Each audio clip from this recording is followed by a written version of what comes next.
ವಾಹನ ಸವಾರರಿಗೆ ಶಾಕ್ ಕೊಟ್ಟ ಭಾರತದ ರಾಷ್ಟ್ರೀಯ ಹೆದ್ದಾರಿ ಪ್ರಾಧಿಕಾರ.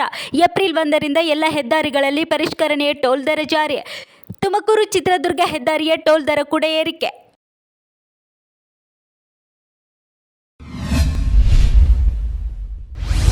ಲೋಕಸಭಾ ಚುನಾವಣೆಯ ಕಾವು ಕರ್ನಾಟಕದಲ್ಲಿ ರಂಗೇರಿದೆ. ಅಧಿಕೃತವಾಗಿ ಅಭ್ಯರ್ಥಿಗಳು ನಾಮಪತ್ರ ಸಲ್ಲಿಸಿದ್ದು ಪ್ರಚಾರದ ಅಬ್ಬರ ಜೋರಾಗಿದೆ. ಲೋಕಸಭಾ ಚುನಾವಣೆ ಗೆಲ್ಲೋಕೆ ನನ್ನ ಹೆಣ ಬೀಳಿಸಕ್ಕೂ ರೆಡಿ. ಕಲಬುರಗಿಯಲ್ಲಿ ಅಚ್ಚರಿಯ ಹೇಳಿಕೆ ನೀಡಿದ ಸಚಿವ ಪ್ರಿಯಾಂಕ್ ಖರ್ಗೆ.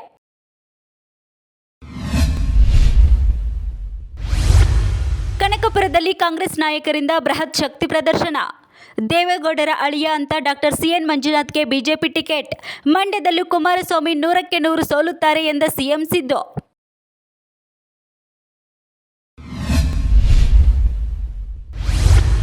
ಮಂಡ್ಯ ಲೋಕಸಭೆ ಚುನಾವಣೆಯ ಮೈತ್ರಿ ಅಭ್ಯರ್ಥಿ ಕುಮಾರಸ್ವಾಮಿ.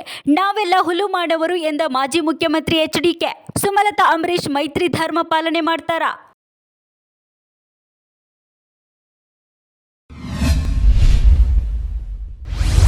ಬರೋಬ್ಬರಿ 238 ಬಾರಿ ಸೋತರೂ ಮತ್ತೆ ಚುನಾವಣೆಗೆ ನಿಲ್ಲುವ ಸಾಧಕ.